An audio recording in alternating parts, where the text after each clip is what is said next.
Acción Nacional ha propuesto a la senadora Xóchitl Gálvez Ruiz, para quien le pido pueda hacer uso de la palabra. Adelante, senadora.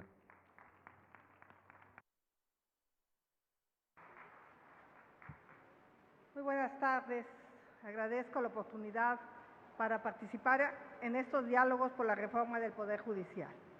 Vengo con el ánimo de escuchar y de ser escuchada, con el ánimo de entender razones y brindar razones. Creo en el diálogo como instrumento para hacer leyes y para llegar a la verdad. Donde hay diálogo hay libertad y democracia. Donde solo hay monólogo hay engaño y autoritarismo. Hoy estamos frente a uno de los mayores retos de nuestra vida pública. Quiero expresarles mi profunda preocupación porque no estamos solamente discutiendo una reforma al Poder Judicial. Lo que se discute es la subsistencia de nuestro régimen democrático y la forma en que habremos de limitar el poder político. Comparto con mis colegas legisladores de la coalición gobernante la idea de que es necesario mejorar el funcionamiento del Poder Judicial. Comparto también con ustedes el deseo de que ese poder sirva a la sociedad de manera efectiva.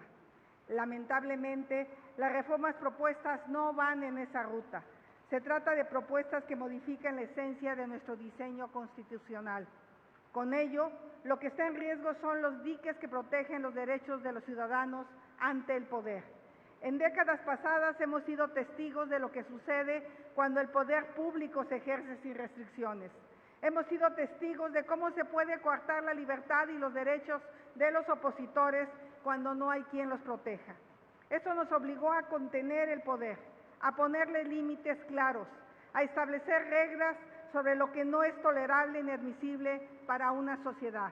Eliminar esos límites es debilitar los cimientos de la casa en la que todos vivimos. También hemos aprendido que no basta con tener reglas. Es indispensable establecer mecanismos para que los poderes se revisen y se controlen unos a otros. Para que se cumpla ese papel de contrapeso, debe asegurarse la autonomía e independencia de cada uno de esos poderes. La plena independencia del Poder Judicial es indispensable para acompañar a los ciudadanos en la búsqueda de justicia. El Poder Judicial no es perfecto, nunca lo ha sido y no lo será, porque es humano. Lo mismo sucede con los otros dos poderes. Pero sus defectos no justifican que se le trate como enemigo de la sociedad, no justifican la arbitrariedad, no justifican el abuso. Que quede claro, no estoy diciendo que el Poder Judicial no se toca. El Poder Judicial sí se toca, pero nuestro deber es ponernos de acuerdo en una reforma para perfeccionarlo, no para destruirlo. Debemos construir un Poder Judicial que resuelva con justicia y prontitud los conflictos de una vida en sociedad. Un Poder Judicial que no se limita al ámbito federal, sino que también, y de manera muy importante, opera en el ámbito estatal.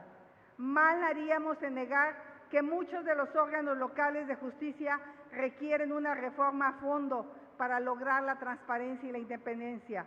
No hay reforma al Poder Judicial de México completa si no se reforman los poderes judiciales locales. Tampoco puede haber reforma al Poder Judicial si a los jueces federales y locales no se les garantiza independencia y autonomía para cumplir su deber. No estoy de acuerdo en desmantelar la carrera judicial federal. Es indispensable contar con conocimiento, experiencia y honestidad. La popularidad no es sustituto de la capacidad y el mérito. Y yo lo digo claro y fuerte, que se escuche hasta Palacio Nacional. La experiencia no es igual a corrupción. Por todo esto, no estoy de acuerdo que se elijan por el voto popular a los ministros de la Suprema Corte ni a los jueces y magistrados de la Federación. Concluyo. Para tener la tan anhelada justicia para los mexicanos se requiere una reforma integral. 1. Es necesario atender la prevención del delito con educación y justicia cívica. Si no ordenamos las calles, no podremos ordenar el país. 2. Reformar las instituciones de procuración de la justicia estatal y federal. Las capacidades de investigación están rebasadas. La mayor deuda de la justicia con la sociedad está en los estados. Estoy a favor de una reforma al Poder Judicial, pero sin odio y sin venganza. Estoy a favor de una reforma que tenga como prioridad justicia para las víctimas del delito. Y finalmente, es urgente una reforma al sistema penitenciario. En la imposición de penas no puede haber privilegios, pero tampoco violación a los derechos humanos. La actual propuesta de reforma al Poder Judicial no resuelve los problemas de la gente, pero sí puede generar más injusticia, con ello más encono y división entre los mexicanos. De nuestra capacidad para dialogar y escuchar depende que esta reforma no genere agujeros de impunidad para una delincuencia que cada día genera más dolor. Ojalá la virtual presidenta electa haga honor a su espíritu científico y escuche a los especialistas quienes llevan toda su vida estudiando los temas. Concluyo, deme 30 segundos. En caso contrario, los grupos de la delincuencia organizada podrían tener jueces del narco. ¿Se imagina?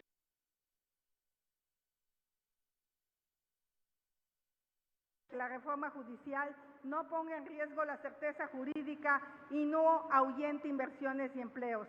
Que quede claro, estoy aquí abierta al diálogo porque quiero una reforma judicial inteligente y sensata, una reforma judicial que sirva al pueblo, una reforma judicial que sirva a México. Y se los digo de corazón, quiero el éxito de la futura presidenta de México, porque si ella gobierna bien y gobierna para todos, le va a ir bien a nuestro país. Y la pregunta que les hago, ¿coinciden que la experiencia de un juzgador lo convierte en corrupto? Muchas gracias. Por parte del grupo parlamentario de Morena, hace